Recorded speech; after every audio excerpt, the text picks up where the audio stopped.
Hello दोस्तों, मैं नील Aryabhata academy में आपका फिर से स्वागत करता हूं। दोस्तों, हम मेटल एंड नॉन मेटल्स का फर्स्ट पार्ट कंप्लीट कर चुके हैं। चलिए देखते हैं सेकंड पार्ट में what happens when metal react with water.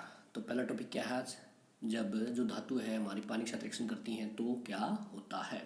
ठीक है, देख लेते हैं क्या होगा। देखिए, इसके अंदर एक एक्सपेरिमेंट दे रखा है। क्या दे रखा है इसके अंदर, हमने एक टेस्ट ट्यूब ले ली और टेस्ट ट्यूब के अंदर पानी डाल दिया। पानी के अंदर क्या डाल दी हमने, धातु डाल दी। क्या डाल दी, धातु डाल दी। फिर उसको क्या किया हमने, गर्म कर दिया। क्या कर दिया, गर्म कर दिया। और यहाँ पे क्या कर दी, एक ट्यूब लगा दी जो कहाँ जा रही है, इस टब के अंदर जा रही है। यहाँ से बुलबुले उठे और ऊपर निकल गई। ठीक है, प्रेस चेक करने के बाद पता चला ये क्या है, हमारी गैस हाइड्रोजन गैस है। ये क्या है, हाइड्रोजन गैस है। ठीक है, ओके, देख लेते हैं क्या होता है। When metal react with water and produce a metal oxide, जब मेटल रिएक्ट करती है किसके साथ, पानी के साथ, तो क्या बनाती है, मेटल ऑक्साइड बनाती है। एंड हाइड्रोजन गैस इवोल्व होती है, उसके अंदर से हाइड्रोजन गैस निकलती है। Metal oxide that are soluble in water dissolve in it in further form and metal hydroxide form. क्या बनेगा, देखो फिर जो मेटल ऑक्साइड यहाँ पे बनेगा, फिर से पानी के अंदर क्या करेगा, रिएक्शन करेगा और क्या बना देगा, मेटल हाइड्रोक्साइड बना देगा। But all the metal do not react with water, परंतु जो सारी की सारी जो धातुएं होती है वो पानी के साथ रिएक्शन नहीं कर सकती। ठीक है, देख लेते हैं एक बार। मेटल प्लस वाटर, तो क्या बना रहे हैं, मेटल ऑक्साइड बना रहे हैं और हाइड्रोजन गैस इवोल्व हो रही है। कौन सी गैस इवोल्व हो रही है, हाइड्रोजन गैस। उसके बाद जो यहाँ पे मेटल ऑक्साइड बना हुआ, यहाँ पे फिर से वाटर के साथ रिएक्शन करके क्या बना देगा, मेटल हाइड्रोक्साइड बना देगा। ठीक है, देखते आगे। Metal like potassium and sodium react violently with cold water. जो मेटल है हमारे, पोटासियम है और ये सोडियम है, ये बड़े खतरनाक तरीके से क्या करते हैं, ठंडे के पानी के साथ भी रिएक्शन कर सकते हैं। In the case of sodium and potassium the reaction is so violent. जब सोडियम और पोटासियम पानी के साथ रिएक्शन करेंगे तो रिएक्शन बहुत ज़्यादा वायलेंट होगी और क्या होगी, बहुत ज़्यादा एक्सोथर्मिक होगी। The evolved hydrogen immediately catches the fire. देखो, अब यहाँ पे हमने किया था कि जो इसके अंदर से जो रिएक्शन के अंदर से निकलती है वो कौन सी गैस निकलती है, हाइड्रोजन गैस निकलती है। अब ये हाइड्रोजन गैस बाहर निकलेगी। ठीक है, उसके साथ क्या निकलती है, एनर्जी भी बाहर निकलती है। क्या, बहुत ज़्यादा एक्सोथर्मिक होने वाली है। तो यहाँ से एनर्जी से लेके क्या करेगी, जो हाइड्रोजन गैस आग पकड़ लेगी और बहुत बड़ा धमाका हो सकता है। ठीक है, आगे देखते हैं। पोटासियम H2O और KOH बना रहा है। पोटासियम जब रिएक्शन करता है पानी के साथ क्या बना रहा है, KOH, पोटासियम हाइड्रोक्साइड बना रहा है। ठीक है, और हाइड्रोजन गैस बाहर निकल रही है और यहाँ पे क्या निकल रही है, हीट एनर्जी बाहर निकल रही है। सोडियम जो है वो भी H2O के साथ रिएक्शन करके क्या करेगा, सोडियम हाइड्रोक्साइड बनाएगा, H2 गैस बाहर निकलेगी और हीट एनर्जी। अब ये हीट जो है एनर्जी इसके साथ मिलकर क्या कर लेंगे, बहुत बड़ा धमाका या फिर आग लग सकती है, धमाका हो सकता है। Reaction of the calcium with water is less violent. देखिए, हमने रिएक्शन कर लिया किसकी, सोडियम और पोटासियम के। रिएक्शन करते हैं किसी कैल्शियम के, किसके साथ, पानी के साथ। ठीक है, अब the heat evolved is not sufficient for the hydrogen to catch fire. अब इसके अंदर से जो हीट निकलेगी, कैल्शियम को जब पानी के अंदर घोलेंगे उसके अंदर से जो हीट निकलने वाली है वो इतनी काफ़ी नहीं है कि वो हाइड्रोजन के साथ मिलकर आग बना सके या फिर आग लग सके। ठीक है, तो कैल्शियम पानी के साथ रिएक्शन करता है तो कैल्शियम हाइड्रोक्साइड बनाता है और H2 क्या बनाता है, H2। अब याद रखना, इसी को क्या कहा जाता है, भुजा हुआ चूना भी कहा जा सकता है। कैल्शियम हाइड्रोक्साइड को भी क्या कहा जाता है, भुजा हुआ चूना कहा जा सकता है। ठीक है, calcium start floating because of the bubbles of the hydrogen gas formed stick to the surface of the metal. देखो दोस्तों, बहुत बार एक क्वेश्चन पूछा जाता है कि जब पानी के साथ कैल्शियम की रिएक्शन होती है, पानी के अंदर कैल्शियम को घोला जाता है, उसके अंदर डाला जाता है, तो थोड़े समय के बाद क्या हो जाता है, वो तैरने लग जाता है। ऐसा क्यों होता है, क्योंकि जो उसके अंदर हाइड्रोजन थी उसके क्या बनाए, उसके जो बबल्स हैं वो किसके साथ चिपक जाएंगे, चिपक जाएंगे कैल्शियम के साथ। इसी वजह से वो क्या करते हैं, तैरने लग जाती है। ठीक है, आगे देखते हैं। Magnesium does not react with cold water. जो मैग्नीशियम है वो ठंडे पानी के साथ रिएक्शन नहीं करती, it react with hot water. ठीक है, बहुत बार पूछा जा सकता है क्वेश्चन, जो मैग्नीशियम है किस प्रकार के पानी के साथ रिएक्शन करेगी, तो करेगी गर्म पानी के साथ और क्या बनाएगी, मैग्नीशियम हाइड्रोक्साइड बनाएगी और हाइड्रोजन गैस बाहर निकलेगी। It is also start floating due to the bubbles of the hydrogen gas sticking to the surface. फिर से कैल्शियम की तरह भी क्या करेगा, इसके जो हाइड्रोजन के जो बबल्स है वो मेटल के सरफेस के साथ क्या रहेंगे, चिपक जाएंगे और ये क्या करेंगे, तैरना शुरू कर देगी। ठीक है, अब कुछ मेटल्स के नाम देखते हैं। एल्यूमिनियम है, आयरन है, जिंक है, ये रिएक्ट नहीं करेंगे ना तो ठंडे पानी के साथ ना ही गर्म पानी के साथ, but they react with steam to form the metal oxide and hydrogen. ये क्या करेंगी, सिर्फ किसके साथ रिएक्शन करेंगी, स्टीम के साथ, भाप के साथ ही रिएक्शन करेंगी, अन्यथा ये रिएक्शन नहीं करेंगी। देख लेते हैं, एल्यूमिनियम किसके साथ, H2O के साथ। देखो यहाँ पे ध्यान रखना, यहाँ पे गैस लिखा हुआ है, मतलब क्या भाप है, तो क्या बनेगा, Al2O3, एल्यूमिनियम ऑक्साइड बनाएगा और H2 बाहर निकल जाएगी। ठीक है, Fe रिएक्शन करेंगे पानी के साथ, क्या बनेगा, Fe3O4, क्या बनेगा, Fe3O4 और H2 बाहर निकल जाएगी। ठीक है, यहाँ पे ध्यान देने योग्य जो बात रहेगी वो रहेगी, यहाँ पे जो है गैस है, क्या है, पानी गैस है। तो मेटल सच एज जो लेड है, पीबी है, कॉपर है, सिल्वर है और गोल्ड है, do not react with water at all. ठीक है, कौन से पीबी, सीयू, गोल्ड, एयू और हमारा क्या रहेगा एजी, ये क्या है, पानी के साथ रिएक्शन नहीं करते हैं। ठीक है, आगे देखते हैं। What happen when metal react with acids. अब पूछा गया है, पहले हमने क्या किया, मेटल किसके साथ रिएक्शन कराई, मेटल की रिएक्शन कराई पानी के साथ। अब मेटल जो है रिएक्ट कर सकते हैं एसिड के साथ, तब क्या होता है, क्या करेंगे, क्या मिलेगा हमें उससे, देख लेते हैं एक बार। Metal react with acid to give a salt. अब सीधी सी बात तो यहाँ पे ये याद रखनी है कि जब मेटल रिएक्ट करते हैं एसिड के साथ तो क्या देते हैं, एक तो साल्ट बनाएंगे उसका और क्या बनाएगा, हाइड्रोजन गैस। क्या निकलेगी, एक हाइड्रोजन गैस निकलेगी। ठीक है, देख लेते हैं। मेटल प्लस डाइल्यूट एसिड तो क्या बनाएंगे, साल्ट और hydrogen. But do all the metal react in the same manner. क्या देखो, अब क्या सारे के सारे जो मेटल्स हैं वो एसिड के साथ एक तरीके से रिएक्ट करेंगे, इसी तरह से रिएक्ट करेंगे, क्या मैनर यही रहेगा सबका, नहीं, ऐसा नहीं होगा। देख लेते हैं। Hydrogen gas is not evolved when a metal react with nitric acid. Hydrogen gas evolve नहीं होती जब किसके साथ रिएक्शन होती है मेटल की, नाइट्रिक एसिड के साथ। नाइट्रिक एसिड बोले तो HNO3, किसके साथ, HNO3 के साथ रिएक्शन करेगा, तब कोई भी हाइड्रोजन गैस इवोल्व नहीं होगी। इसका कारण क्या है, देख लेते हैं। It is because HNO3 is a strong oxidising agent. अब यहाँ पे बात करते हैं ऑक्सीडाइजिंग एजेंट कौन होता है। देखो, दो तरीके के एजेंट हो सकते हैं, एक हो सकता है ऑक्सीडाइजिंग एजेंट, एक हो सकता है रिड्यूसिंग एजेंट। ऑक्सीडाइजिंग कौन होगा, ऐसा कोई भी एलिमेंट या फिर सब्सटेंस जो क्या कर देता है, O2 किसी भी दूसरे सब्सटेंस को O2 प्रोवाइड करवा दे, उसको बोलेंगे ऑक्सीडाइजिंग एजेंट। और जो क्या करवा दे, रिड्यूसिंग एजेंट कौन होगा, उससे क्या कर ले, किसी भी दूसरे सब्सटेंस से ऑक्सीजन को ले ले, क्या कर ले, ऑक्सीजन को बाहर निकाल ले, वो क्या कहलाएगा, रिड्यूसिंग एजेंट।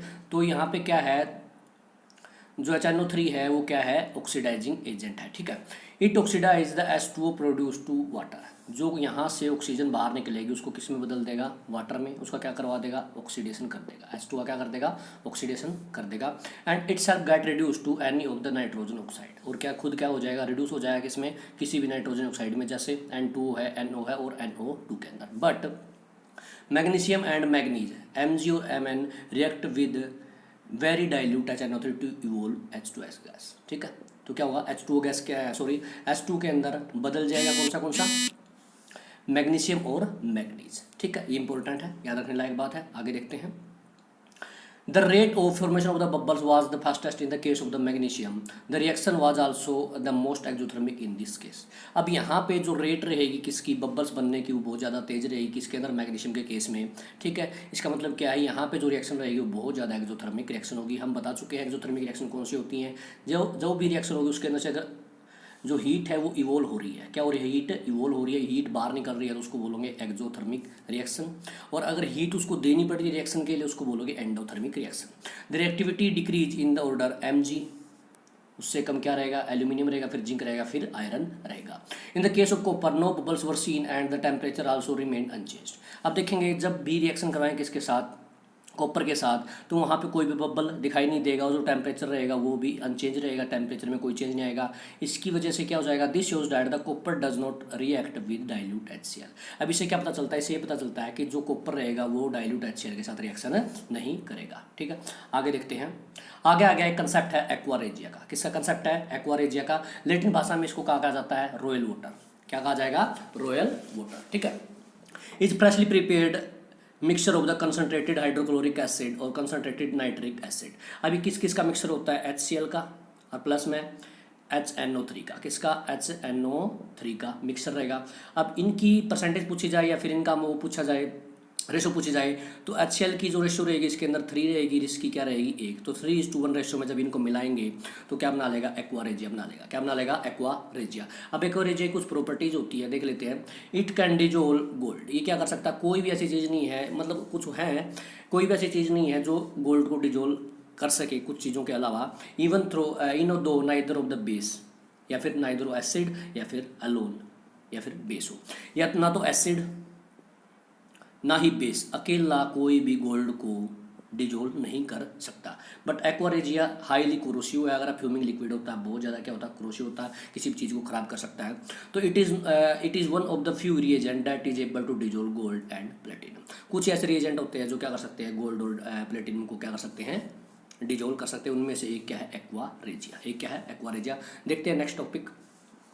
नेक्स्ट टॉपिक क्या कहता है, वो कहता है कि how do metal react with solution of the other salts. अब जो मेटल्स होते हैं वो दूसरे साल्ट्स के सॉल्यूशंस के साथ कैसे रिएक्ट करेंगे, देख लेते हैं कैसे होगा। अब यहाँ पे जो कंसेप्ट आएगा वो आएगा किसका कंसेप्ट आएगा यहाँ पे, वो आएगा हमारा डिस्प्लेसमेंट का। किसका कंसेप्ट आएगा, डिस्प्लेसमेंट का। अब डिस्प्लेसमेंट रिएक्शन क्या होती है, जब कोई भी मोर रिएक्टिव मेटल किसी लेस रिएक्टिव मेटल को उसके सॉल्यूशन से क्या कर दे, डिस्प्लेस कर दे, उसको कहा जाएगा क्या, डिस्प्लेसमेंट रिएक्शन। ठीक है, देख लेते हैं कैसे होगा। Reactive metals can displace less reactive metal from their compounds in the solution और मोल्टन स्टेट। क्या कर सकते हैं, जो रिएक्टिव मेटल्स रहेंगी वो डिस्प्लेस कर सकती है लेस रिएक्टिव मेटल को उसके कंपाउंड से इन द सॉल्यूशन या मोल्टन फॉर्म के अंदर, जब वो पिघली हुई होंगी। When we have seen in the previous section that all the metal not equally reactive. हम पहले पढ़ चुके हैं कि सारे जो मेटल्स होती हैं वो बराबर की रिएक्टिव नहीं होती, कोई ज़्यादा रिएक्टिव होती है, कोई कम रिएक्टिव होती है। We check the reactivity of the various metals with oxygen. हमने रिएक्शन कराई किसके साथ, ऑक्सीजन के साथ, वाटर के साथ और एसिड्स के साथ। But all metal do not react with these reagents, so we are not able to put all the metal sample we had collected in the decreasing order of the reactivity. Displacement reaction studied in chapter 1 give better evidence about the reactivity of the metals. तो देखो हमने reaction कराई थी oxygen के साथ, पानी के साथ और एसिड के साथ। इन तीनों के साथ रिएक्शन करवाने के बाद भी हम रिएक्टिविटी सीरीज को नहीं बना सकते, लेकिन किसके साथ, जब हम डिस्प्लेसमेंट रिएक्शन को देखते हैं वहाँ से हम क्या कर सकते हैं, मेटल्स की रिएक्टिविटी सीरीज को तैयार कर सकते हैं। ठीक है, देख लेते हैं एक बार। मेटल ए प्लस में साल्ट सॉल्यूशन ऑफ बी, मतलब एक मेटल क्या ले ली और उसका किसी भी दूसरी मेटल का साल्ट का सॉल्यूशन ले लिया, तो क्या बना लेगा, वो जो सॉल्यूशन रहेगा उस सॉल्यूशन के अंदर से बी को क्या कर दिया जाएगा, डिस्प्लेस कर दिया जाएगा किसके द्वारा, मेटल ए के द्वारा। तो साल्ट सॉल्यूशन बन जाएगा ए का और मेटल बी क्या हो जाएगी, बाहर निकल जाएगी। ठीक है, आगे देखते हैं। अब पढ़ते हैं रिएक्टिविटी सीरीज। क्या पढ़ते हैं, रिएक्टिविटी सीरीज। ये मोस्ट इंपॉर्टेंट है, बहुत बार पूछी भी जाती है। और आप लोगों को जब भी कोई डिस्प्लेसमेंट रिएक्शन करोगे, आपको वहाँ पे रिएक्टिविटी सीरीज का पता होना जरूरी होना चाहिए। ठीक है, देख लेते हैं। The reactivity series list of the metal arrange in order of their decreasing activity. ठीक है, रिएक्टिव सीरीज क्या है, रिएक्टिविटी सीरीज है क्या, ये क्या है, सारे मेटल्स की एक लिस्ट है जो किसके द्वारा बनाई जाई है, उसकी रिएक्टिविटी को लेकर बनाई गई, डिक्रीजिंग ऑर्डर रिएक्टिविटी को लेकर बनाई गई है। ठीक है, after performing displacement experiments the following series known as the reactivity और activity series has been developed. देख लेते हैं एक बार। अब ये जो रिएक्टिविटी सीरीज है इसके अंदर जो सबसे ऊपर जो आएंगी वो आएंगी मोस्ट रिएक्टिव एलिमेंट्स आएंगे या मोस्ट रिएक्टिव मेटल्स आएंगे, जैसे सोडियम है, पोटासियम है, कैल्शियम है, मैग्नीशियम है, एल्यूमिनियम है और जिंक है। ये वाले हैं, लोहा है, लेड है, हाइड्रोजन है, कॉपर है, Hg को बोला जाता है मरकरी, Ag सिल्वर है और Au क्या हो जाएगा, हमारा गोल्ड हो जाएगा। अब ये रिएक्टिव सीरीज हमें क्यों याद होनी चाहिए और क्यों हमें इसके बारे में पता होना चाहिए, क्योंकि जब हम मेटल्स को एक्सट्रैक्ट करते हैं, किसको एक्सट्रैक्ट करते हैं, जब मेटल्स को एक्सट्रैक्ट करते हैं तो वहाँ पे हमारे ये बहुत ज़्यादा काम आने वाली है, क्योंकि वहाँ पे जो ज़्यादा रिएक्टिव मेटल्स होती है उनको अलग तरीके से एक्सट्रैक्ट किया जाएगा, मीडियम वाली को अलग तरीके से और लिस्ट वाली को अलग तरीके से क्या किया जाएगा, एक्सट्रैक्ट किया जाएगा। ठीक है, आगे देखते हैं। अगला जो टॉपिक है, how do metal and non metal react. अब जो मेटल्स हैं और नॉन मेटल एक दूसरे से कैसे रिएक्ट करती हैं वो देख लेते हैं। In the above activity you saw the reactions of the metal with the number of the reagents. हमने ऊपर वाले जो सेक्शन उनके अंदर पढ़ा मेटल की किसके साथ बहुत सारे रिएजेंट्स के साथ रिएक्शन देखी। Why do metal react in this manner, इस मैनर के अंदर इस तरीके से जो मेटल्स है रिएक्ट क्यों करती है। Let us recall what we learned about the electronic configuration of the elements. हमने पढ़ा है इलेक्ट्रॉनिक कॉन्फिगरेशन क्या होती है, वो हमने पढ़ लिया है क्लास 9 के अंदर। We learn that the noble gases which have the completely filled valence shell. देखिए वैलेंस शेल क्या होती है, जो इलेक्ट्रॉनों की संख्या होती है किसी भी एलिमेंट के बाहरी शेल के अंदर, किसके अंदर, बाहरी शेल के अंदर, उसको कहा जाता है वैलेंस शेल। क्या कहा जाता है उसे, वैलेंस शेल कहा जाता है। ठीक है, आगे देखते हैं। तो show the little chemical reactivity, क्या दिखाती हैं, बहुत कम केमिकल रिएक्टिविटी दिखाती हैं। कैसे, देखिए हमने जो मॉडर्न पीरियोडिक टेबल देखी है उसके अंदर 18 ग्रुप्स होते हैं, ऐसे जो खड़े ग्रुप्स होते हैं वो कितने होते हैं, 18 ग्रुप। जो सबसे जो लास्ट का ग्रुप होता है उसके अंदर पाई जाती है नोबल गैसेज। क्या पाई जाती हैं, नोबल गैसेज। उनकी रिएक्टिविटी बहुत ज़्यादा लो होती है। इसका कारण क्या है, क्योंकि जो उनकी इलेक्ट्रॉनिक कॉन्फिगरेशन होती है, जो उसकी जो इलेक्ट्रॉनिक जो वैलेंस शेल होती है वो क्या होती है, भरी हुई होती है। कैसी होती है, भरी हुई। उसका जो ऑक्टेट होता है वो पूरा हुआ होता है। ठीक है। इस वजह से उनकी रिएक्टिविटी क्या होती है, लेस होती है। और जो 18वें ग्रुप को क्या कहा जा सकता है, जीरो ग्रुप या इनर्ट ग्रुप भी कहा जा सकता है। ठीक है, आगे देखते हैं। लेट अस है look at the electronic configuration of the noble gases and some metal and non-metals. We can see from table 3.3 that a sodium atom has one electron its outermost shell. ठीक है, अब sodium की जो last shell के अंदर क्या होता है, एक इलेक्ट्रॉन होता है। क्या होता है, एक इलेक्ट्रॉन होता है। If it loses the electron from its M shell, अगर ये क्या कर दे, अपनी एम शेल से इलेक्ट्रॉन को लॉस कर दे, then its L shell now become the outermost shell. अब देखिए 2 8 1 इस तरीके से इसकी कॉन्फ़िगरेशन होती है सोडियम की। अब ये क्या कर दे कि जो ये लास्ट वाली शेल है एम शेल से क्या कर दे, इलेक्ट्रॉन को बाहर निकाल दे, तो 2 बच जाएगा और 8 बच जाएगा। क्या बच जाएगा, 2 बच जाएगा और 8 बच जाएगा। ठीक है, अब जो ये लास्ट वाली शेल ये क्या हो जाएगी, इसकी आउटर मोस्ट शेल हो जाएगी और ये क्या हो जाएगी, हमारी फुल्ली फिल्ड हो जाएगी। क्या हो जाएगी, फुल्ली फिल्ड हो जाएगी। ठीक है, देखते आगे। And has a stable octet. अब मैं बता चुका हूँ कि क्या होता है स्टेबल ऑक्टेट कौन है, जिसकी लास्ट शेल के अंदर 8 इलेक्ट्रॉन हो, क्या रहेगा, स्टेबल ऑक्टेट रहेगा। The nucleus of this atom still has the 11 electrons 11 protons but number of the electron has the become 10। अब देखिए, अब हम पढ़ चुके हैं कि कोई भी जब एलिमेंट होता है, कोई भी एलिमेंट होगा, उसके जो न्यूक्लियस के अंदर प्रोटॉन प्लस इलेक्ट्रॉन की जो संख्या होती है, या उस एटम के अंदर प्रोटॉन प्लस इलेक्ट्रॉन की जो संख्या होगी वो क्या होती है, समान होती है। अब इसके अंदर क्या थे, 11 तो प्रोटॉन थे और 11 ही क्या थे, इलेक्ट्रॉन थे।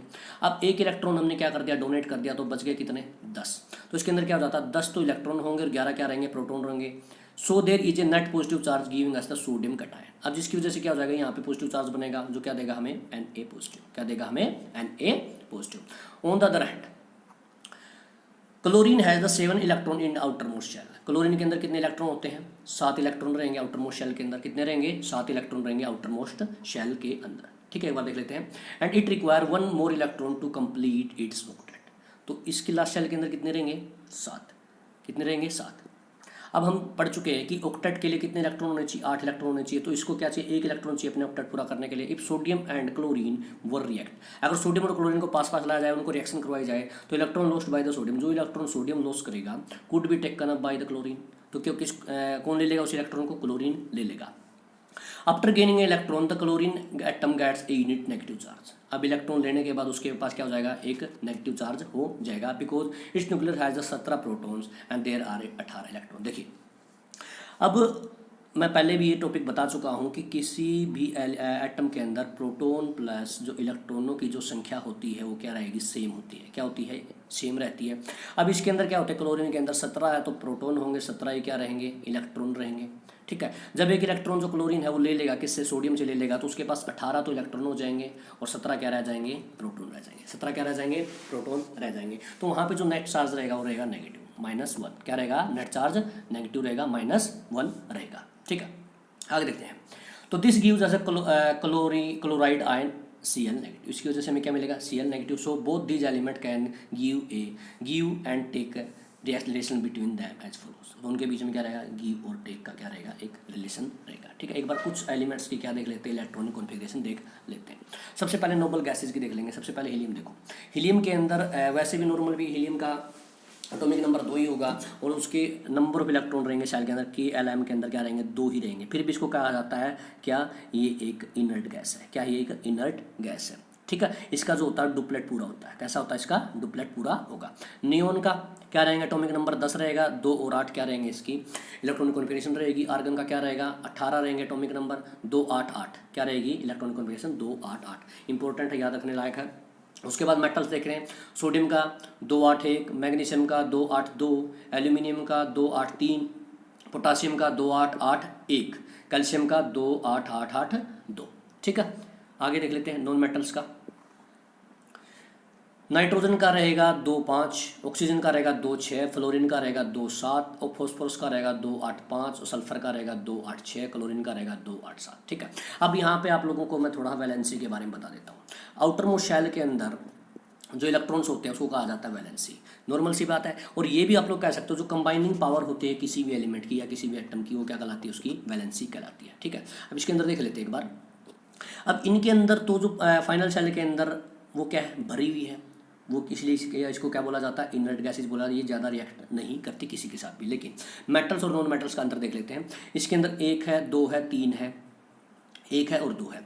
तो जितनी भी मेटल्स रहेंगी, जितनी भी क्या रहेंगी, मेटल्स रहेंगी जो हमारी एस ग्रुप वाली हैं या एस ब्लॉक वाली हैं, ठीक है, उनके अंदर आउटर मोस्ट शेल के अंदर या तो एक इलेक्ट्रॉन होता है या दो होते हैं या फिर क्या होते हैं, तीन होते हैं। कितने होते हैं, या फिर तीन होते हैं, ठीक है। अब इनकी जो वैलेंसी रहेगी वो रहेगी एक, क्या रहेगी, एक रहेगी या दो रहेगी या फिर क्या रहेगी, तीन रहेगी, ठीक है। और अगर नॉन मेटल्स की बात करेंगे, किसकी बात करेंगे, नॉन मेटल्स की। नॉन मेटल्स के अंदर क्या होता है, लास्ट शेल के अंदर या तो 5 इलेक्ट्रॉन रहेंगे, 6 रहेंगे या फिर 7 रहेंगे, 5, 6 या 7, क्या हो सकते हैं, 5 हो सकता है, 6 हो सकता है और 7। अब इसको कितने इलेक्ट्रॉन चाहिए, इसको चाहिए 3, इसकी वैलेंसी कितनी हो जाएगी, 3 हो जाएगी, इसकी क्या हो जाएगी, 2 हो जाएगी, इसकी क्या हो जाएगी, 1 हो जाएगी, ठीक है। देख लेते हैं आगे। अब इसके बारे में बता चुका हूँ। Na की जो कॉन्फ़िगरेशन होती है 2, 8, 1, सोडियम की जो कॉन्फ़िगरेशन रहती है वो क्या रहती है, 2, 8, 1, इलेक्ट्रॉन देने के बाद क्या हो जाएगी, 2, 8 हो जाएगी, क्या हो जाएगी, 2, 8 हो जाएगी। क्लोरीन ये इलेक्ट्रॉन जो इसने डोनेट किया था वो क्या कर लेगा, एक्सेप्ट कर लेगा, क्या हो जाएगा, Cl नेगेटिव 2, 8, 8 क्लोराइड आयन बना लेगा। इस तरीके से जो बनेगा NaCl, क्या बनेगा, NaCl, ये डोनेट करता है, ये एक्सेप्ट करता है, इस तरीके से आप बना सकते हैं, ठीक है। आगे देखते हैं। Sodium and chloride ions being oppositely charges. अब देखो जो सोडियम और क्लोराइड आयन होते हैं उनका जो चार्ज रहता है ऑपोजिट रहता है, attract each other and are held by the strong electrostatic forces of attraction. अब एक दूसरे को क्या जाएंगे, प्लस और माइनस की वजह से एक दूसरे को किस फोर्स से खींचेंगे, एक दूसरे को इलेक्ट्रोस्टैटिक फोर्सेज से खींचेंगे एक दूसरे को, और क्या बना लेंगे, एक सोडियम क्लोराइड का आयन बना लेंगे, कोई भी कंपाउंड बना लेंगे। It should be noted that the sodium chloride does not exist as the molecule. ये भी नोट करने लायक बात है कि जो सोडियम क्लोराइड आयन होता है वो एक मॉलिक्यूल की तरह एग्जिस्ट नहीं करता, but aggregate to oppositely charge ions, परंतु इकट्ठा हो जाता है किसकी वजह से, ऑपोजिटिवली चार्ज आयन की वजह से, ठीक है। आगे देखते हैं। अब किसका बनाना देखना, हमने देखा आयनिक कंपाउंड, एक और देखना मैग्नीशियम क्लोराइड। किसको देखना है, मैग्नीशियम क्लोराइड, ठीक है। अब हम बात कर चुके हैं जो मैग्नीशियम की जो फाइनल शेल होती है उसके अंदर क्या होते हैं, 2, 8, 2, मतलब लास्ट शेल के अंदर कितने इलेक्ट्रॉन हुए, 2 इलेक्ट्रॉन हुए। ये क्या करता है, 2 इलेक्ट्रॉन को क्या कर देगा, डोनेट कर देगा, क्या कर देगा, 2 इलेक्ट्रॉन छोड़ देगा। अब जो क्लोरीन होगी, देखिए क्लोरीन सिर्फ एक इलेक्ट्रॉन को ले सकती है। अब ये क्या कहेगा, भाई मेरे को जुड़ना तेरे साथ, क्लोरीन बोलेगी इसको, लेकिन ये क्या कहेगा कि मुझे देने 2 इलेक्ट्रॉन, और क्लोरीन क्या ले सकती है, एक ही ले सकती है। तो क्लोरीन क्या करेगी, एक दूसरे क्लोरीन को और बुला लेगी, तो एक क्लोरीन Cl नेगेटिव, दूसरी क्लोरीन Cl नेगेटिव, तो क्या बना लेगा, MgCl2, क्या बना लेगा, MgCl2, formation of magnesium chloride, ठीक है। आगे देखते हैं। The compound formed in this manner by the transfer of the electron from a metal to a non metal are known as a ionic compound और electrovalent compound. Most important है, बहुत बार पूछा जाता है कि जो कंप्लीट ट्रांसफर होता है इलेक्ट्रॉन का, उसके द्वारा जो इलेक्ट्रॉन है उसके द्वारा जो कंपाउंड बनेंगे उनको कहा जाता है इलेक्ट्रोवैलेंट कंपाउंड या फिर आयनिक कंपाउंड कहा जाएगा, ठीक है। आगे देखते हैं। The properties of ionic compound, important है, आयनिक कंपाउंड की क्या क्या प्रॉपर्टीज होती हैं वो देख लेते हैं एक बार।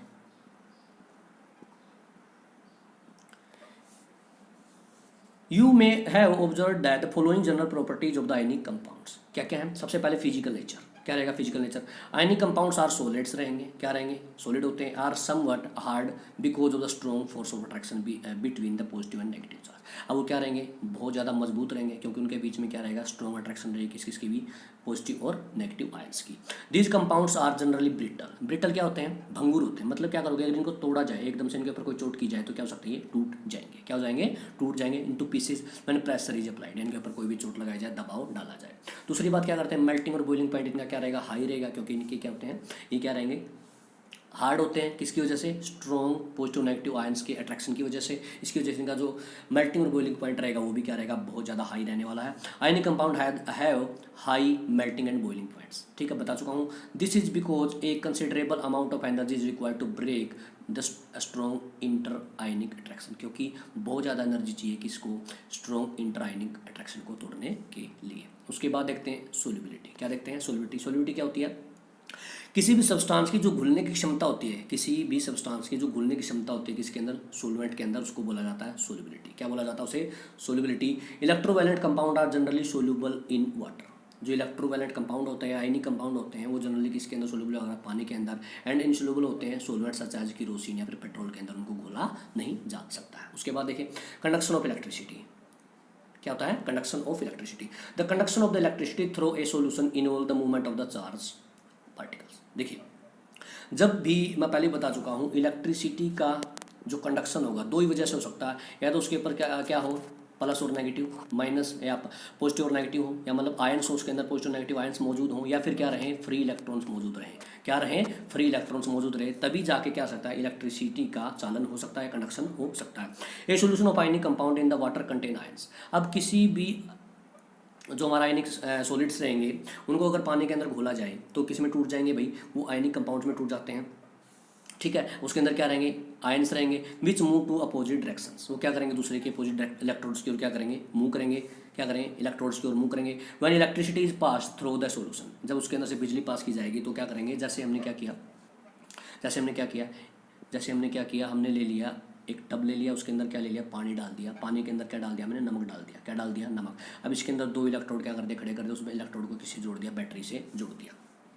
अब होता क्या है, जब इस बैटरी को ऑन किया जाता है, क्या किया जाता है, बैटरी को ऑन किया जाता है, तो इसके अंदर क्या हो जाएगा, जो बिजली जाएगी इसके अंदर वो क्या कर देगी, जो NaCl था उसको Na पॉजिटिव और Cl नेगेटिव के आयंस के अंदर क्या कर देगी, ब्रेक कर देगी। और आयंस अगर ब्रेक हो गए तो आयंस की वजह से, आयंस की मूवमेंट की वजह से क्या होती है, इलेक्ट्रिसिटी कंडक्ट होती है। तो कहा जा सकता है कि जो आयनिक कंपाउंड्स होते हैं वो मोल्टन स्टेट के अंदर क्या करते हैं, इलेक्ट्रिसिटी को कंडक्ट कर सकते हैं, क्या कर सकते हैं, मोल्टन स्टेट के अंदर इलेक्ट्रिसिटी को कंडक्ट कर सकते हैं। इसके अंदर यही लिखा हुआ पिछले पैरे के अंदर, ठीक है। आगे देखते हैं, आगे है ओकरेंस ऑफ मैटर। क्या था आगे, occurrence of matter.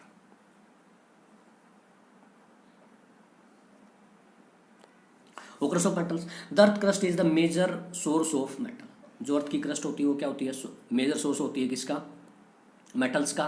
C water also contain some soluble salt, sea जो समंदर का पानी होता है उसके अंदर भी कुछ साल्ट पाए जाते हैं, जैसे सोडियम क्लोराइड पाया जाएगा, मैग्नीशियम क्लोराइड पाया जाएगा। द एलिमेंट और compounds which occur naturally in the earth crust are known as a minerals. याद रखना क्या कह रहा है, ये कह रहा है कि अर्थ क्रस्ट के अंदर जो एलिमेंट्स और कंपाउंड प्राकृतिक रूप से पाए जाते हैं उन्हें कहा जाता है मिनरल्स, खनिज कहा जाएगा उन्हें। At some places mineral contain a very high percentage of particular metal. कई जगह पे क्या होता है, जो मिनरल्स होते हैं उनके अंदर बहुत ज़्यादा मात्रा में क्या पाई जाती है, कोई पर्टिकुलर मेटल पाई जाएगी, कोई विशेष धातु पाई जाती है। And metal can B profitably extracted from it, और इसके अंदर से धातु को क्या आसानी से निकाला जा सकता है। These minerals are called ores. याद रखना, देखो मिनरल्स क्या हो सकते हैं, दो बातें होती हैं यहाँ पे।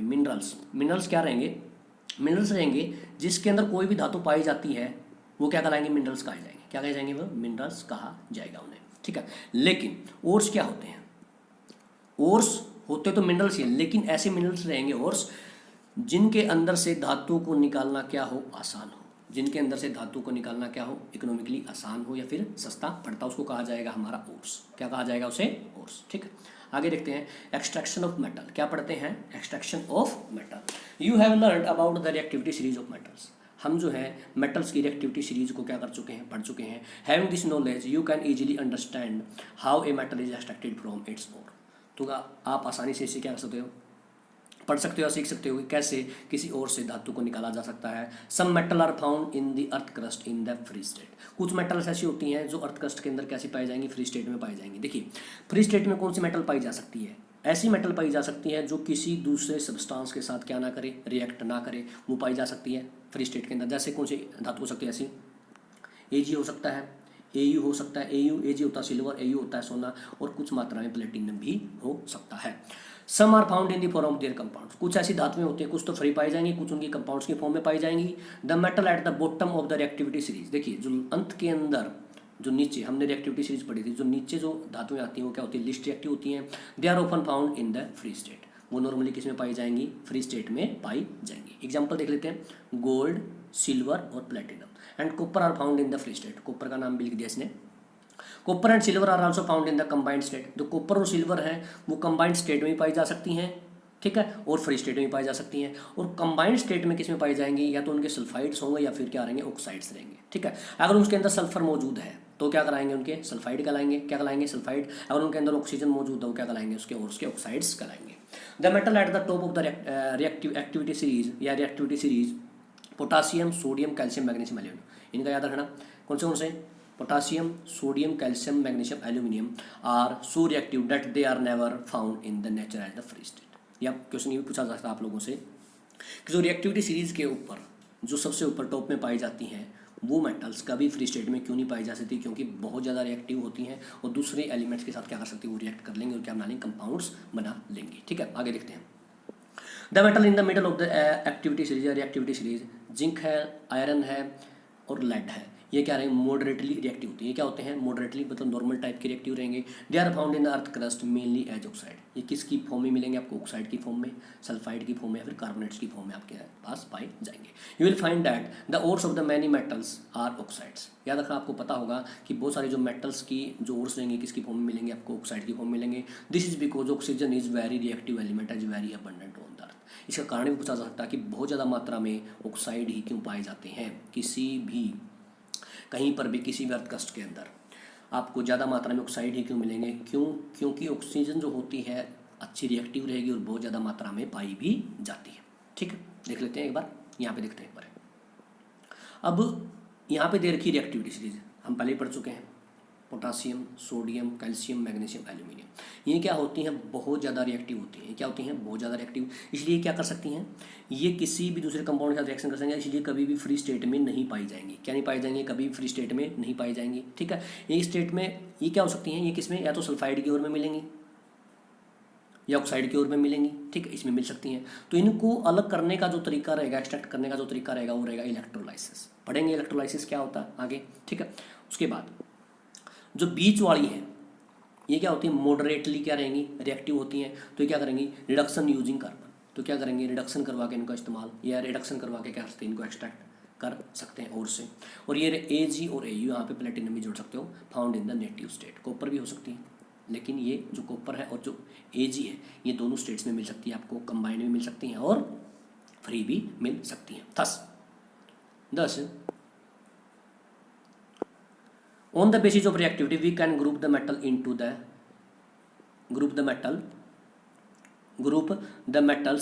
following 3 categories। तो हम 3 प्रकार की कैटेगरीज के अंदर बांट सकते हैं मेटल्स को। Metal in the low reactivity, पहली कौन सी रहेंगी, ऐसी मेटल जो क्या रहेंगी, लो रिएक्टिव रहेंगी। मेटल जो क्या रहेंगी, मीडियम रिएक्टिव रहेंगी। और मेटल जो कौन सी रहेंगी, हाई रिएक्टिव रहेंगी। कैसी रहेंगी, हाई रिएक्टिव रहेंगी। Different techniques are use to for obtaining the metal falling in each category. तो अलग अलग तरीकों से क्या कर सकते हैं, इन कैटेगरी की मेटल्स को अलग अलग तरीके से क्या कर सकते हो, एक्सट्रैक्ट कर सकते हो, निकाल सकते हो। ठीक है, क्या कर सकते हो, निकाल सकते हो। ठीक है, आगे देखते हैं। Several steps are involve in the extraction of the pure metals. तो प्योर मेटल निकालने के लिए बहुत सारे स्टेप्स क्या करने पड़ते हैं, आपको लेने पड़ेंगे। और उसके अंदर से a summary of this steps is given 3.10 के अंदर दे रखी। Each step is explained in detail. तो प्रत्येक स्टेप को क्या करेंगे, डिटेल में पढ़ेंगे, देखते हैं। सबसे पहले दे रखी और, क्या होती है और। ठीक है, एक बार पूरा का पूरा तरीका दिखा देता हूँ आप लोगों को। और क्या होती है, सबसे पहला होता है मिनरल। जो पृथ्वी के अंदर, पृथ्वी के अर्थ क्रस्ट के अंदर जितनी भी किसी भी अगर धातु, कोई भी धातु जो है, किसी भी जो हमारी अर्थ क्रस्ट के अंदर कोई चट्टान है उसके अंदर कोई भी अगर धातु पाई जाएगी, कोई भी खनिज पाया जाएगा उसके अंदर, कोई भी धातु है, कुछ भी चीज़ पाई जाएगी, वो क्या कहलाएगा हमारा, वो कहलाएगा हमारा मिनरल। क्या कहलाएगा, वो मिनरल कहलाएगा। क्या कहलाएगा, मिनरल कहलाएगा। ठीक है, अब क्या होता है दूसरी जो, और उसके बाद क्या आता है भाई, ऐसे जो मिनरल्स जिसके अंदर से धातु को निकालना क्या हो, बहुत ज़्यादा आसान और सस्ता हो, आसान भी हो और सस्ता हो, वो क्या कहलाएगा, हमारा और कहलाएगा। क्या कहलाएगा, वो और। ठीक है, अब इसके अंदर बीच में आता है हमारा क्या, एक स्टेप आएगा कंसंट्रेशन ऑफ ओर। क्या आएगा, कंसंट्रेशन ऑफ ओर। अब कंसंट्रेशन ऑफ ओर का मतलब क्या, जिस भी चट्टान के अंदर या जिस भी सब्सटेंस के अंदर हमें क्या मिली है, धातु मिली है, उसको क्या करना, उसको अलग करना है। तो उसको क्या करेंगे, उसके अंदर से जो मोटी मोटी अशुद्धियाँ होंगी जिसको हम आसानी से निकाल सकते हैं, उनको निकाल के अलग निकाल देंगे, उनको निकाल के अलग रख देंगे। ठीक है, और जो बचेगा उसी को कहा जाता है, या उस तरीके को, जिस तरीके से मोटी मोटी अशुद्धियों को बाहर निकालना, क्या कहलाएगा, कंसंट्रेशन ऑफ ओर। क्या कहलाएगा, वो कंसंट्रेशन ऑफ ओर। ठीक है, कंसंट्रेशन ऑफ ओर समझ में आ गया क्या होता है, मतलब क्या होता है, जब हम क्या करते हैं, जो चट्टान थी उसको क्या कर लिया, थोड़ा बहुत पीस लिया, उसके अंदर से जो एक्स्ट्रा अशुद्धियाँ थी जिनको हम निकाल सकते हैं उनको निकाल दिया, उसको कहा जाता है कंसंट्रेशन ऑफ ओर।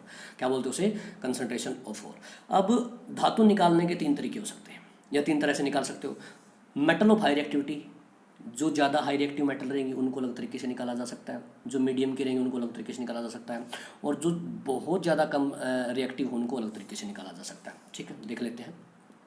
सबसे पहले मेटल ऑफ हाई रिएक्टिविटी, जो मेटल्स रिएक्टिविटी सीरीज के अंदर ऊपर आती, बहुत ज़्यादा रिएक्टिव आती है, उनको किसके द्वारा निकाला जाएगा, उसको निकाला जाएगा इलेक्ट्रोलाइसिस के द्वारा। किसके द्वारा, इलेक्ट्रोलाइसिस किया जाएगा, किसका, ओर का। ओर को क्या करेंगे, पहले मोल्टन स्टेट में लेके आएंगे, फिर उसका इलेक्ट्रोलाइसिस किया जाएगा, तो उसके अंदर से क्या निकलेगी, प्योर मेटल निकलेगी।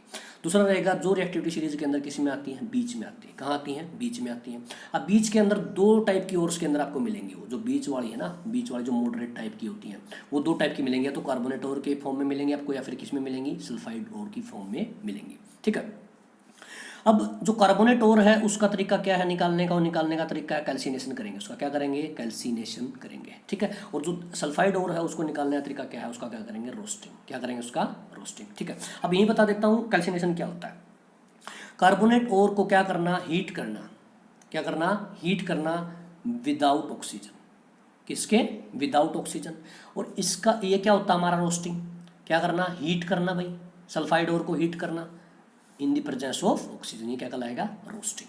ठीक है। अब कैल्सिनेशन हो गया, रोस्टिंग होगा। रोस्टिंग या कैल्सिनेशन होने के बाद जो निकलेगी वहां से, वो निकलेगा ऑक्साइड ऑफ मेटल। क्या निकलेगा, ऑक्साइड ऑफ मेटल। ठीक है। अब ऑक्साइड ऑफ मेटल निकलने के बाद या ऑक्साइड ऑफ मेटल बनने के बाद क्या करोगे, उसका रिडक्शन करवा दोगे। रिडक्शन होने के बाद क्या निकल जाएगा, रिडक्शन का मतलब क्या है कि जो जैसे भी कोई, जैसे एम है और ओ है, ये हमारी धातु, ये ऑक्सीजन है, तो क्या ये ऑक्साइड है।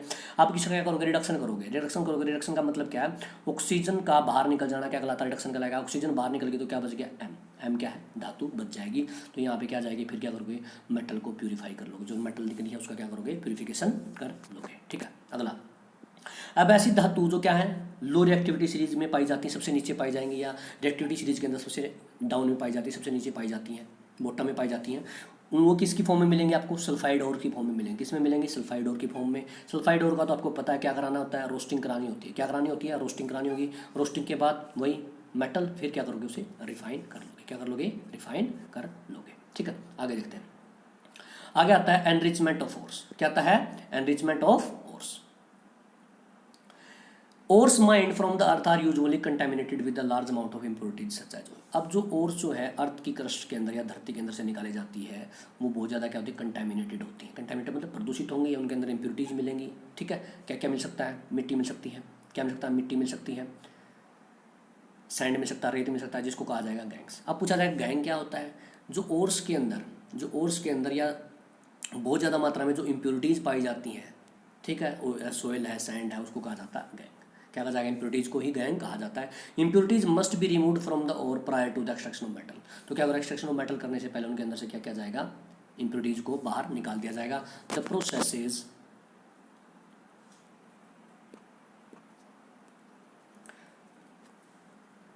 The processes used for removing the gang from the ore are based on the difference between the physical and chemical properties of the gang and the ore. अब देखिए, अब इम्प्योरिटीज़ को अलग करने के तरीके अलग अलग हो सकते हैं। ये अलग अलग तरीके किस पे डिपेंड करेंगे, डिपेंड करेंगे फिजिकल और केमिकल प्रॉपर्टीज़ के ऊपर। किसकी, गैंग और जिसके अंदर से निकालना ओर के अंदर से, इन दोनों की फिजिकल केमिकल प्रॉपर्टीज़ के डिफरेंस पे क्या करेंगे, डिपेंड करेंगे।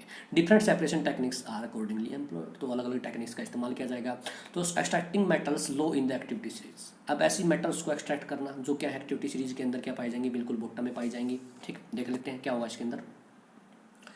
Metals low in the activity series are very unreactive. हम पढ़ चुके हैं बहुत ज़्यादा कम रिएक्टिव रहेंगी। The oxides of these metal can be reduce to the metal by the heating alone. अगर नॉर्मल, अगर वो धातु पाई जाती है ऑक्साइड के अंदर, किसके अंदर पाई जाएगी, ऑक्साइड्स के अंदर पाई जाती है, तो नॉर्मल हम क्या कर सकते हैं, उसका हीट करेंगे और रिड्यूस हो जाएगी वो। ठीक है। तो क्या बना लेगी, मेटल बना लेगी। फॉर एग्जाम्पल अगर सिनेबार है, सिनेबार क्या होता है, जो हमारा मरकरी होता है ना, उसका ऐसा होता कौन, सिनेबार। और होती किसकी, सिनेबार होती किसकी, मरकरी की। बहुत बार पूछा जाता है मरकरी की और का नाम क्या है, उसका नाम है सिनेबार। ठीक है। तो when it is heated in air, जब इसको क्या करोगे, गर्म करोगे हवा के प्रेजेंस में, it is first converted into mercury oxide. पहले क्या बनेगा इसका, HgO, मरकरी ऑक्साइड बनेगा। Mercury oxide is then reduce to the mercury on further heating. Normal उसको क्या करोगे, गर्म करोगे तो क्या बन जाएगा हमारा, Hg, मरकरी बन जाएगा। ठीक है। देख लेते हैं थोड़ा एग्जाम्पल। HgS था, क्या था, HgS, मरकुरिक सल्फाइड है, O2 है, इसको क्या किया, हीट किया, तो क्या बना लेगा, HgO और SO2, सल्फर डाइऑक्साइड गैस बाहर निकल जाएगी। फिर जो HgO यहाँ पे बना था, इसको क्या करोगे, हीट करोगे, तो Hg जो मेटल है बाहर निकल जाएगी, ऑक्सीजन गैस बाहर निकल जाएगी, Hg धातु बन जाएगी। या क्या हो गया, इसका रिडक्शन हो गया। क्या हो गया, इसका रिडक्शन हो गया। ठीक है। Similarly copper which is found in Cu2S, copper भी किसमें पाई जाती है, Cu2S के अंदर पाई जाती है, cupric sulphide in nature can be obtained from its ore by just heating. इसको नॉर्मली क्या करोगे, हीट करोगे। देखो सबसे पहले क्या करोगे, इसका ऑक्सीडेशन करोगे, क्या करोगे, ऑक्सीडेशन करोगे, क्या करोगे, इसको क्या कर दोगे, जला दोगे, क्या कर दोगे, जला दोगे, हीट कर दोगे, हीट करोगे तो कॉपर ऑक्साइड बनेगा, क्या बनेगा, कॉपर ऑक्साइड बनेगा, सल्फर डाइऑक्साइड गैस बाहर निकलेगी। फिर से कॉपर ऑक्साइड को क्या करोगे, CO2 गैस, क्योंकि सल्फाइड के साथ क्या करोगे, रिएक्शन कराओगे तो हीट करोगे उसे, तो कॉपर बाहर निकल जाएगी, SO2 गैस, यहाँ पर भी SO2 गैस बन जाएगी। ठीक है, दोबारा बता देता हूँ एक बार। अब जो भी मेटल्स क्या कहाँ पाई जाती हैं, एक्टिविटी सीरीज के अंदर बिल्कुल बॉटम में पाए जाए, उनको नॉर्मल तरीके से हीट, अगर वो ऑक्साइड की फॉर्म में तो नॉर्मल तरीके से हीट कर सकते हो, बस क्या कर सकते हो, हीट कर सकते हो नॉर्मल तरीके से। लेकिन अगर किसकी फॉर्म में पाई जाए, वो पाई जाए किसकी फॉर्म में, सल्फाइड की फॉर्म में पाई जाए, तो पहले उनका क्या करोगे, पहले उनको ऑक्सीजन की प्रेजेंस में जलाओगे, फिर वो किस में बदल जाएगा, ऑक्साइड में बदल जाएगा, फिर ऑक्साइड को क्या कर दोगे, रिड्यूस कर दोगे, तो क्या बना लेगा, मेटल बना लेगा। ठीक है, ये तरीका था किसके लिए, ऐसी धातुएं जो कहाँ पाई जाती हैं, एक्टिविटी सीरीज के बिल्कुल बॉटम में पाई जाती है उनके लिए। ठीक है, आगे देखते हैं। आगे है extracting metal in the middle of the activity series. अब जो बीच के अंदर पाई जाएंगी उनके लिए देख लेते हैं। The metal in the middle of the activity series such as iron है, जिंक है, लेड है, कॉपर हार मॉडरेटली रिएक्टिव होंगी। क्या रहेंगी, मॉडरेटली रिएक्टिव, नॉर्मल टाइप की रिएक्शन करेंगी या मॉडरेट टाइप की रिएक्टिव रहेंगी। These are usually present as the sulphide, ये किसकी फॉर्म में मिल सकती हैं, सल्फाइड की फॉर्म में और कार्बोनेट्स की फॉर्म में पाई जा सकती हैं कहीं पर भी। ठीक है, it is easier to obtain a metal from its oxide, बड़ा आसान होता है ऑक्साइड से मेटल को प्राप्त करना as a compare to the sulphide से या फिर कार्बोनेट से, मतलब कार्बोनेट से और सल्फाइड से, इनके अंदर से थोड़ा मेटल को निकालना थोड़ा मुश्किल हो जाता है। लेकिन अगर आप लोग बात करोगे ऑक्साइड से, वहाँ से आसानी से निकाल सकते हो। Therefore prior to reduction the metal sulphide और carbonate must be converted into metal oxide. देखिए, रिडक्शन से पहले तो हमें क्या करना पड़ेगा, जो कार्बोनेट रहेंगी, सल्फाइड और रहेंगे, उनको किसी में बदलना पड़ेगा, आपको ऑक्साइड्स में बदलना पड़ेगा, उसके बिना तो हम रिडक्शन करवा ही नहीं सकते।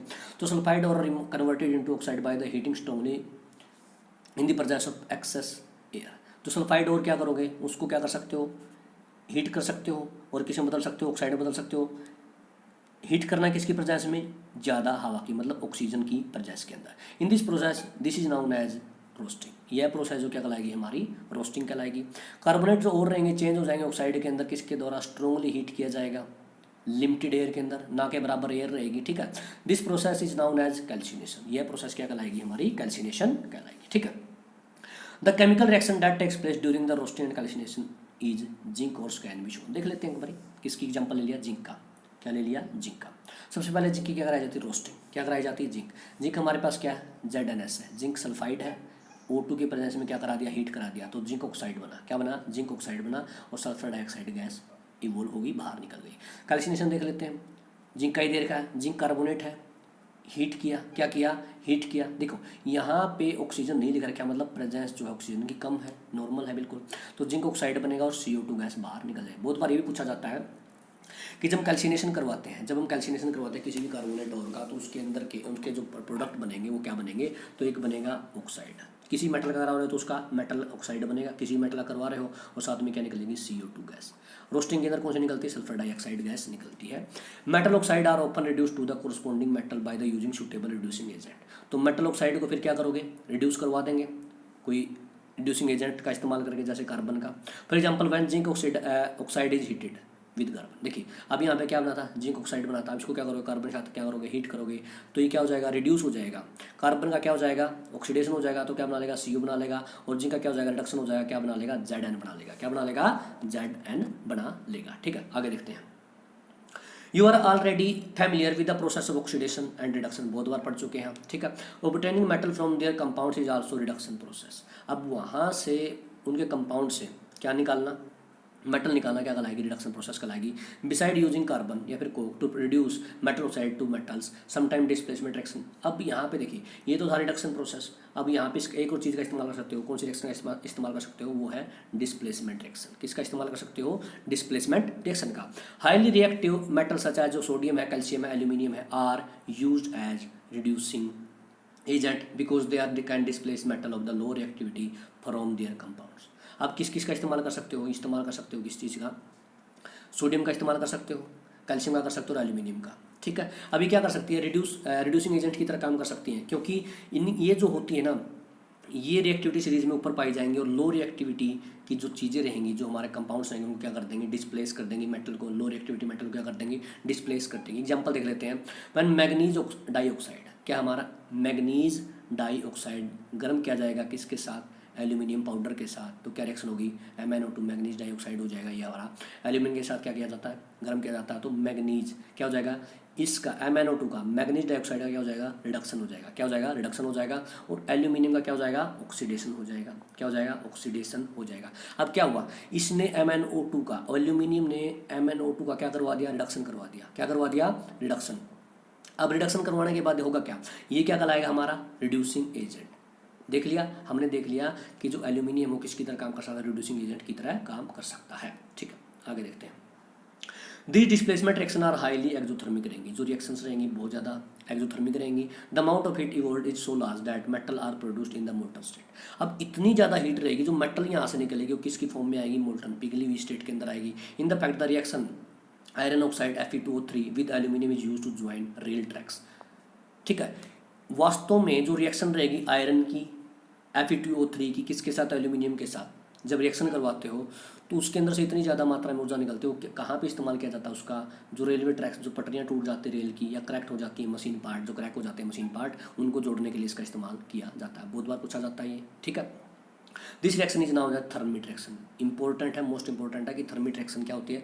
थर्मिट रिएक्शन के अंदर क्या हो जाता है, FeO3 जो हमारा आयरन ऑक्साइड होता है वो रिएक्शन करता है एल्यूमिनियम के साथ। किसके साथ रिएक्शन करता है, एल्यूमिनियम के साथ, जिसके अंदर से बहुत ज़्यादा मात्रा में ऊर्जा निकलती है। इसी रिएक्शन को कहा जाता है थर्मिट रिएक्शन। क्या कहा जाता है, थर्मिट रिएक्शन कहा जाता है। और इसका इस्तेमाल किया जाता है रेलवे ट्रैक्स को जोड़ने के लिए, जो मशीनों के पार्ट, बड़ी बड़ी मशीनों के पार्ट टूट जाते हैं उनको जोड़ने के लिए इसका इस्तेमाल किया जाता है। ये रिएक्शन देती Fe2O3 एल्यूमिनियम, तो क्या बना लेगा, लोहा, और Al2O3 बाहर निकल जाएगा, और हीट क्या हो जाएगा, एल्यूमिनियम ऑक्साइड बाहर निकल जाएगा और हीट निकलेगी। ठीक है, अब आता है extracting metal toward the top of the activity series. अब ऐसी मेटल जो रिएक्टिविटी सीरीज के कहाँ पाई जाती है, टॉप में पाई जाएंगी, यहाँ पे पाई जाएंगी, उनको अलग कैसे निकाला जा सकता है, उनको एक्सट्रैक्ट कैसे किया जा सकता है उनकी ओर के साथ। The metal high up in the reactivity series are very reactive, बहुत ज़्यादा रिएक्टिव रहेंगे। They can not be obtained from their compound by heating with the carbon. Normally carbon के साथ हीट करने से उनको नहीं निकाला जा सकता।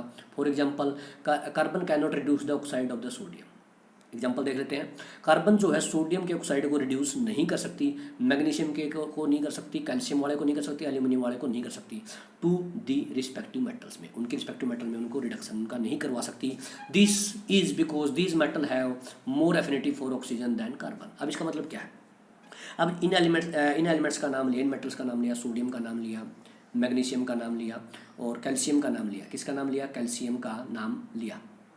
ठीक है, अब ये जो कार्बन रहेगी इसकी जो एफिनिटी होती है ऑक्सीजन के लिए बहुत ज़्यादा कम होती है, लेकिन जो ये मेटल्स होती हैं, ये जो हाई रिएक्टिव मेटल्स रहेंगी, इनकी एफिनिटी बहुत ज़्यादा मात्रा में होती है। ठीक है, अब these metals are obtained by the electrolytic reduction. अब इनको किस तरीके से अलग किया जा सकता है, इनको किस तरीके से निकाला जा सकता है, वो तरीका कहलाएगा इलेक्ट्रोलाइटिक रिडक्शन। कौन सा तरीका, electrolytic reduction. For example, sodium, magnesium, calcium are obtained by the electrolysis of their molten chlorides. अब किसको, सोडियम को, मैग्नीशियम को और कैल्शियम को प्राप्त किया जा सकता है किसके द्वारा, उनकी जो क्लोराइड्स रहेंगे उनको क्या करके पिघला के उनको क्या कर उनको प्राप्त किया जा सकता है। The metal are deposit at the cathode. अब यहाँ पे देखो, जो मेटल वहाँ से निकलेगी वो डिपोजिट होगी कहाँ पे, कैथोड के ऊपर, जो क्या होता है, नेगेटिव होता है, नेगेटिव इलेक्ट्रोड रहेगा हमारा। वेरिया जो क्लोरीन रहेगी वो लिबरेट होगी, इकट्ठी हुई कहाँ पे, एनोड पे। हम पहले भी इलेक्ट्रोलाइसिस हम पहले भी कर चुके हैं, वो कहाँ लिबरेट होगी, एनोड के ऊपर। ठीक है, तो इंडक्शन देखो, किसी जब भी हम इलेक्ट्रोलाइसिस करते हैं तो उसके अंदर दो शब्द आते हैं, एक होता है हमारा कैथोड, एक होता है हमारा एनोड। ठीक है, कैथोड क्या रहता है, नेगेटिव पोल होता है या नेगेटिव इलेक्ट्रोड होता है, और एनोड क्या होता है हमारा पॉजिटिव। अब यार जो भी पॉजिटिव नेचर का सब्सटेंस होगा वो कहाँ पे इकट्ठा होगा, जाके कैथोड पे। तो हमारा जो Na होता है उसका जो नेचर रहेगा पॉजिटिव रहेगा, तो कहाँ पे होगा, वो कैथोड के ऊपर। जो क्लोरीन रहेगा उसका जो नेचर होता है उसका रहता है नेगेटिव, तो कहाँ पे होगा, जाके लिबरेट एनोड के ऊपर। ठीक है, एग्जाम्पल देख लेते हैं, कैथोड के ऊपर एक्शन देख लेते हैं क्या होगी। कैथोड के ऊपर एक्शन होगी, Na क्या करेगा, इलेक्ट्रॉन को छोड़ के Na पॉजिटिव बना लेगा। क्या बना लेगा, Na पॉजिटिव बना लेगा। क्या कर लेगा, Na पॉजिटिव बना लेगा। और एनोड के ऊपर क्या होगा, क्लोरीन क्या करेगी, सॉरी यहाँ पे इलेक्ट्रॉन लेके क्या बना लेगा, Na बना लेगा। क्या बना लेगा, Na बना लेगा। इलेक्ट्रॉन ये ले लेगा, क्या कर लेगा, एक्सेप्ट कर लेगा, क्या बना लेगा, Na बना लेगा। और क्लोरीन क्या करेगी, दो इलेक्ट्रॉन दे के क्या बना लेगी, Cl2 गैस बना लेगी। ठीक है, लेके Cl2 गैस बना लेगी। Similarly aluminium is obtained by the electrolyte reduction of the aluminium oxide. इसी तरीके से किसको प्राप्त किया जा सकता है, एल्यूमिनियम को प्राप्त किया जा सकता है। ठीक है, आगे आता है रिफाइनिंग ऑफ मेटल्स। क्या आता है? रिफाइनिंग ऑफ मेटल्स, मेटल्स को साफ सफाई। देखिए हमने कर लिया था, सबसे पहले करते हैं मिनरल को क्या किस में बताया जाएगा, और का क्या करेगा, कंसंट्रेशन कराया जाएगा। फिर तरीके देखे जाएंगे कि जो रिएक्टिव है मिडल वाली है कि लो रिएक्टिव है, उनको अलग अलग तरीके से निकाला जाएगा। अंत में क्या हो जाएगी, मेटल तो प्राप्त होगी, लेकिन उस मेटल के अंदर भी थोड़ी बहुत क्या रहेंगी, अशुद्धियाँ रहेंगी। क्या रहेंगी? अशुद्धियाँ रहेंगी। उन अशुद्धियों को अब आगे जाए क्या करेंगे, रिफाइनिंग करेंगे मेटल्स की। क्या करेंगे? रिफाइनिंग करेंगे मेटल्स की। ठीक है। The metal produced by the various reduction process, जो रिडक्शन प्रोसेस हमने अभी अपनाई ऊपर जो देखी थी, उनके अंदर जो मेटल्स निकलेंगी वो प्योर नहीं होंगी, तो दे कंटेन इम्प्योरिटीज, उनके अंदर कुछ ना कुछ अशुद्धियाँ होंगी, which must be removed to obtain pure metals. तो प्योर मेटल प्राप्त करने के लिए उन्हें क्या करना पड़ेगा, रिमूव करना पड़ेगा। The most widely used method for refining impure metals is electrolytic refining. क्या रहेगा? Electrolytic refining. रिफाइन करने का तरीका क्या रहेगा? Electrolytic refining. अब देखिए थोड़ा सा क्या कर लेते हैं, ये एक्सपेरिमेंट कर लेते हैं। हमने क्या लिया, हमने एक टब लिया, टब के अंदर क्या डाल दिया, CuSO4 डाल दिया। क्या डाल दिया? CuSO4 सॉल्यूशन डाल दिया। ठीक है। फिर इसके अंदर क्या ले लिए, 2 इलेक्ट्रोड ले लिए, जो भी किसके होने चाहिए, कॉपर के। एक जो इलेक्ट्रोड रहना चाहिए वो रहना चाहिए प्योर कॉपर का, दूसरा रहना चाहिए किसका, अनप्योर कॉपर का, जो अशुद्ध है, जो हमने प्राप्त किया है। तो उसको क्या करेंगे, इलेक्ट्रोड को किससे जोड़ देंगे, इलेक्ट्रोड को जोड़ देंगे बैटरी के साथ। किसके साथ जोड़ देंगे? बैटरी के साथ जोड़ देंगे। जब बैटरी को हम ऑन करते हैं, क्या करते हैं, जब बैटरी को ऑन करते हैं तो होगा क्या, जो हमारा ये वाला था ना, ये इम्प्योर था, हमारा क्या था, ये इम्प्योर था। अब इसके अंदर से क्या हो जाएगा, जो ये वाला था ना, इसके अंदर जो सॉल्यूशन था वो किसी में टूट जाएगा, SO4 2 नेगेटिव में, और Cu2 पॉजिटिव के अंदर क्या हो जाएगा, टूट जाएगा। अब यहाँ से जो Cu2 पॉजिटिव हो इसके ऊपर क्या होता जाएगा, डिपॉजिट होता जाएगा। अब इसकी भरपाई करने के लिए इसके अंदर कमी हो जाती है सॉल्यूशन के अंदर से, तो ये वाला जो कॉपर था इसके अंदर से कॉपर इसमें अंदर पहुँच जाएगा, किसके अंदर, सॉल्यूशन के अंदर पहुँच जाएगा। इस तरीके से चलता जाएगा जब तक ये पूरा का पूरा जो इलेक्ट्रोड है ख़त्म नहीं हो जाता, ये प्रोसेस चलती रहेगी। अंत में क्या हो जाएगा, यहाँ से पूरी की पूरी कॉपर इसके अंदर आ जाएगी, इससे इसके ऊपर चली जाएगी। तो अंत में जो इम्प्योरिटी बचेगी वो यहाँ पे इकट्ठी हो जाएगी, कहाँ पे, नीचे, एनोड के नीचे इकट्ठी हो जाएगी। इसे कहा जाएगा एनोड मड। क्या कहा जाएगा इसे, एनोड मड कहा जाएगा। ठीक है। देख लेते हैं इलेक्ट्रोलाइटिक रिफाइनिंग क्या होती है। ठीक है।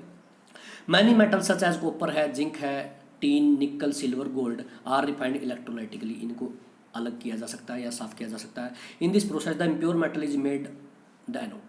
जो हमारी इम्प्योर मेटल रहेगी उसका क्या बनाया जाएगा, एनोड, बता चुका हूँ। एंड जो हमारी प्योर मेटल रहेगी उसका क्या बनाया जाएगा, कैथोड बनाया जाएगा। सोल्यूशन रहेगा जो हमारा वो रहेगा, साल्ट इज यूज्ड इलेक्ट्रोलाइट। ये solution of the metal salt का, जो मेटल हमने ली उसी के साल्ट का क्या लिया जाएगा, हमारा इलेक्ट्रोलाइट लिया जाएगा। The apparatus is the set up down in 3.12 के अंदर, जैसे लगा रखा है ऐसे लगाना पड़ेगा आपको, वो देख लेना आप। The apparatus is the setup down, इस तरीके से, on the passing the current through the electrolyte the pure metal from the anode dissolve into the electrolyte. Anode से यहाँ से क्या करेंगी, इसके अंदर डिजोल्व हो जाएगी, and equivalent amount of pure, उतनी ही मात्रा में मेटल कहाँ चली जाएगी, दूसरे इलेक्ट्रोड के ऊपर पहुँच जाएगी जो कैथोड के ऊपर है। The soluble impurities go into the solution, जो घुलने वाली इम्प्योरिटीज हैं वो सोल्यूशन में चली जाएंगी। Where the insoluble impurities settle down at the bottom of the anode, और जो और भी है जो घुल नहीं सकती इम्प्योरिटीज वो कहाँ बैठ जाएंगी, बॉटम में बैठ जाएंगे, इसके नीचे, एनोड के नीचे, जिसको कहा जाएगा एनोड मड। ये था हमारा मेटल्स को, जो हमने मेटल्स प्राप्त की थी रिडक्शन के द्वारा, उनको प्यूरिफाई करने का तरीका। ठीक है। अगला आता है कोरोजन। क्या आता है हमारा, कोरोजन आता है। अगला क्या आता है, कोरोजन। ठीक है, पढ़ लेते हैं। कोरोजन को कहा जाता है क्षारण। क्या कहा जाता है, क्षारण। You are learn that the following about the corrosion. देखो चैप्टर 1 के अंदर हमने पढ़ा था, सिल्वर आर्टिकल जो become black after the some time when expose to air. जो सिल्वर के, जो हमारे चांदी के जो आर्टिकल्स रहेंगे वो थोड़े समय के बाद क्या हो जाते हैं, काले हो जाते हैं। जब एयर उसके ऊपर रिएक्शन कर लेगी, एयर के अंदर खुला छोड़ोगे तो रिएक्शन करेगी। This is because it react with the sulphur in the air to form a coating with the sulphur, silver sulphide. अब क्या करेंगे, एयर तो करती साथ में क्या होती है, जो हमारी सल्फर होती है वो भी रिएक्शन कर लेती है, जिसकी वजह से क्या बना लेगा, सिल्वर सल्फाइड। क्या बना लेगा, सिल्वर सल्फाइड, ये बना लेगा। ठीक है, आगे देखते हैं।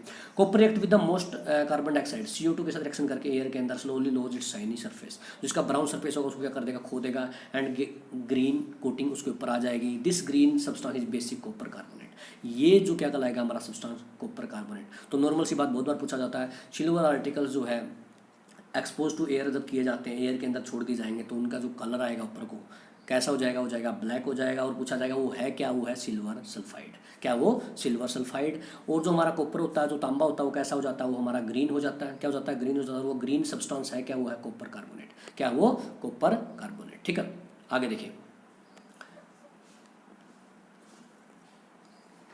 आगे क्या है, iron when expose to moist air for a long time acquire a coating of the brown flaky substance called rust. अब आयरन को अगर लंबे समय तक छोड़ दिया जाए, एयर के अंदर, खुली हवा के अंदर, ह्यूमिडिटी के अंदर छोड़ दिया जाए तो उसके ऊपर क्या हो जाएगा, हमारा ब्राउन फ्लेकी सब्सटेंस आ जाएगा जिसको कहा जाएगा रस्ट। क्या कहा जाएगा, जिसे रस्ट कहा जाएगा। ठीक है, आगे देखते हैं। अब ये थोड़ा सा देख लेना भाई, कुछ दिनों के लिए इसमें रख देते हैं, फिर क्या हो जाएगा, मतलब यहाँ पे जो लोहे की कीलें हैं वो क्या हो जाएंगी, रस्टिंग हो जाएगी उनकी, क्या हो जाएगी, उनकी रस्टिंग हो जाएगी। ठीक है, ये पढ़ने के लिए तुम्हारे लिए ज़्यादा ज़रूरी नहीं है। अब आता है इंपॉर्टेंट है प्रिवेंशन ऑफ कोरोजन। क्या आता है, प्रिवेंशन ऑफ कोरोजन। ठीक है, the rusting of iron can be prevented by the painting. तरीके बता रहा है किस किस तरीके से रोका जा सकता है रस्टिंग को। पेंटिंग के द्वारा, पेंट कर दो, ऑयलिंग कर दो, ग्रीजिंग कर दो, गैल्वेनाइजिंग कर दो, क्रोम प्लेटिंग कर दो, एनोडाइजिंग कर दो और मेकिंग एलॉयज कर दो। ठीक है, आगे देख। अब गैल्वेनाइजेशन देखते हैं क्या होता है। गैल्वेनाइजेशन एक मेथड होगा अगर प्रोटेक्टिंग द स्टील को एंड आयरन को from the rusting by coating them with the thin layer of the zinc. अब गैल्वेनाइजेशन का मतलब क्या था, किसी भी धातु के ऊपर, या तो लोहा हो या स्टील हो, उसके ऊपर किसकी परत चढ़ा देना, जिंक की परत चढ़ा देना, क्या कहलाता है, हमारा गैल्वेनाइजेशन कहलाता है। The galvanised article is protected against rusting even if the zinc coating is broken. देखो, जो गैल्वेनाइज्ड आर्टिकल रहेगा वो फिर भी प्रोटेक्टेड रहेगा, कब, जब जो जिंक की उसके ऊपर कोटिंग कराई थी वो टूट भी जाए तो भी क्या रहेगा, वो प्रोटेक्टिव रहेगा ही, उसको फिर जर नहीं लगेगा, जंग नहीं लगेगा। ठीक है, अगला आता है allowing is very important, very good method for the improving the properties of metal. Allowing क्या एक तरीका है जिसके द्वारा हम क्या कर सकते हैं, मेटल्स की प्रॉपर्टीज को इंप्रूव कर सकते हैं। We can get the desired properties by this method. इस तरीके से हम क्या कर सकते हैं, दो ऐसी धातु लेंगे जिनकी ज़रूरी प्रॉपर्टी, जो इंपॉर्टेंट प्रॉपर्टी जिसकी उठा ली, इसकी उठा ली, और एक नई प्रॉपर्टी जिनके द्वारा हमारे जो ज़रूरत है, ज़रूरत की टाइप की क्या कर सकते हैं, प्रॉपर्टीज को प्राप्त कर सकते हैं। For example, iron is the most widely used metal. जो लोहा होता है बहुत ज़्यादा यूज़ क्या होता है, एक बहुत बार यूज़ होने वाला, बहुत ज़्यादा मात्रा में यूज़ होने वाला क्या है, मेटल है। But it is never use in its pure state, परंतु इसको प्योर स्टेट में यूज़ नहीं कर सकते। This is because pure iron जो होता है हमारा सॉफ्ट रहेगा, स्ट्रेचेज इजली व्हेन हॉट, जब गर्म हो जाएगा तो क्या हो जाएगा, फैल जाएगा।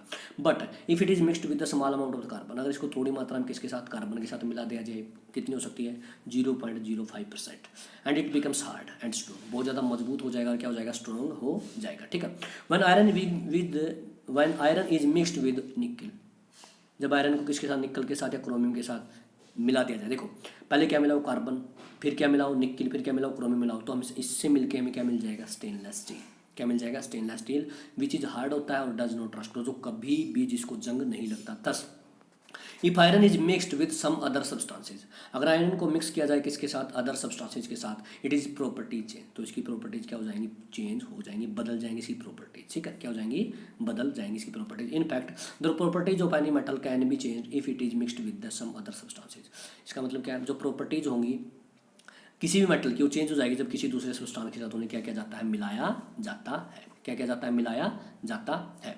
ठीक है, आगे देख लेते हैं।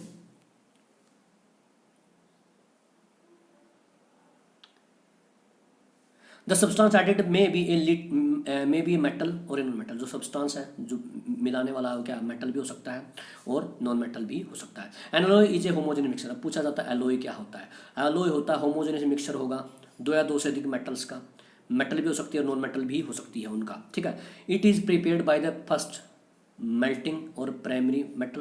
पहले क्या करोगे, मेल्ट कर दोगे प्राइमरी मेटल को and then dissolve the other element in the definite proportion. दूसरी एलिमेंट को क्या कर दोगे, इसके अंदर डिजोल्व कर दोगे। ठीक है, then it is cooled in at room temperature. फिर क्या कर सकते हो, इसे कूल कर सकते हो रूम टेम्परेचर के ऊपर। इस तरीके से हम क्या कर सकते हैं, एलॉय बना सकते हैं। ठीक है, आगे देखते हैं।